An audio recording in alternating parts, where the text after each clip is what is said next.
Delhi bomb blast ઘટના બાદ સતર્કતાના હિસાબે સુરત શહેરના એરપોર્ટ રેલવે સ્ટેશન સુધીના વિસ્તારોમાં ચેકિંગ સાથે એક વાહનો ચેકિંગ કર્યા।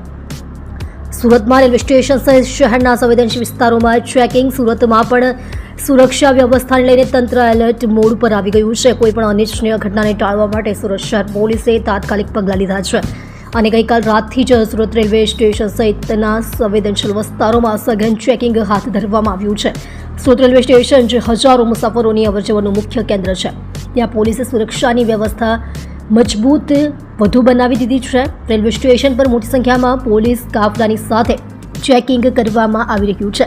પોલીસની અલગ અલગ ટીમો બનાવીને સ્ટેશન પરિસરમાં કામગીરી વહેંચી દેવામાં આવી છે। મુસાફરોની બેગ, સામાન અને તેમના દસ્તાવેજોની ઝીણવટભરી તપાસ કરવામાં આવી રહી છે। સ્ટેશનના પાર્કિંગ એરિયામાં તેમજ પ્રવેશ દ્વાર પર ગાડીઓનું સઘન ચેકિંગ હાથ ધરવામાં આવ્યું હતું, જેમાં દરેક શંકાસ્પદ વાહન પર ચાંપતી નજર રાખવામાં આવી રહી છે।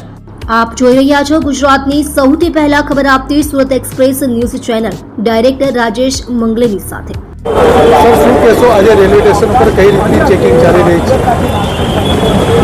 ગઈકાલે દિલ્હીમાં જે કારમાં બ્લાસ્ટ આવ્યો તેના અનુસંધાનમાં આજે વહેલી સવારે સુરત રેલવે સ્ટેશન ખાતે એક્ઝિટ અને એન્ટ્રી ગેટ ઉપર પોલીસની અલગ અલગ ટીમો બનાવવામાં આવેલી છે।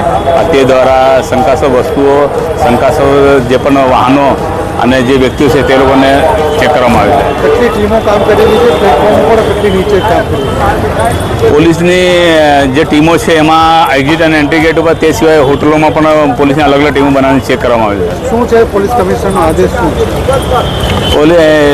એના જે દિલ્હીમાં જે ગઈકાલે જે બ્લાસ્ટ થયો તેના અનુસંધાનમાં તકેદારી સ્વરૂપે ફૂડ પેટ્રોલિંગ, વાહન ચેકિંગ અને હોટલ ચેકિંગ વગેરે છે સૂચના છે।